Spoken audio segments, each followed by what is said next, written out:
글로벌 마감 시황입니다. 지난주 금요일 3대 지수는 나스닥이 홀로 하락하면서 혼조로 마감했습니다. 주간으로는 다우지수가 다시 1%대, S&P 500이 2%대 내려 2주 연속 약세를 이었고요. 나스닥이 가장 많은 하방 압력을 받아서 코로나로 급락했던 지난 3월 이후 가장 큰 주간 낙폭을 기록했습니다. 하지만 지난주 금요일장은 미국의 경제 지표가 양호하게 나오면서 경기 회복에 대한 기대감에 경기 순환 업종을 중심으로 상승을 보였습니다.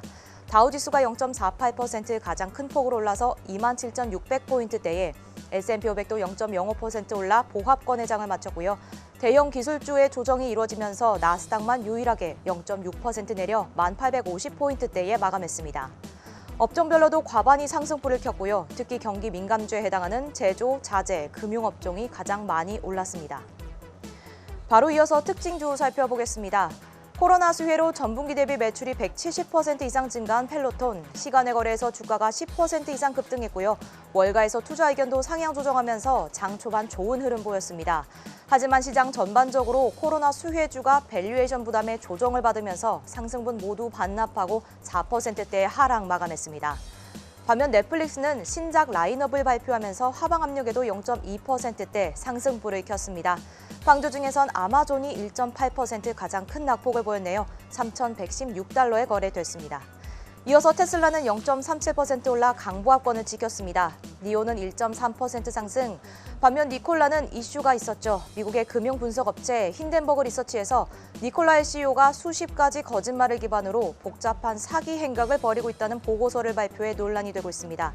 다시 한번 14% 내리면서 지난주 급등분 반납은 물론 오히려 상승분 이전보다도 더 낮은 32달러 선에 마감했는데요. 한켠에선 니콜라의 사기 의혹 보고서가 공매도 업자의 시세 조종이라며 비난하고 나서기도 했습니다. 이어서 상품 시장 살펴보겠습니다.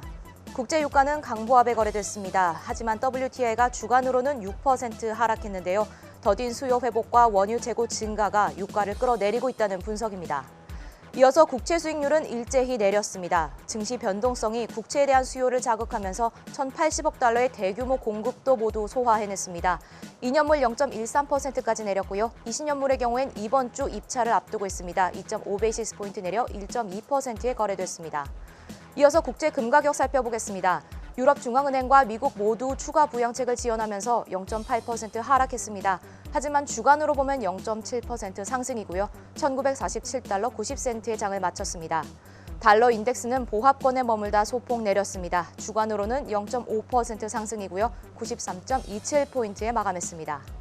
지금까지 글로벌 마감 시황 전해드렸습니다.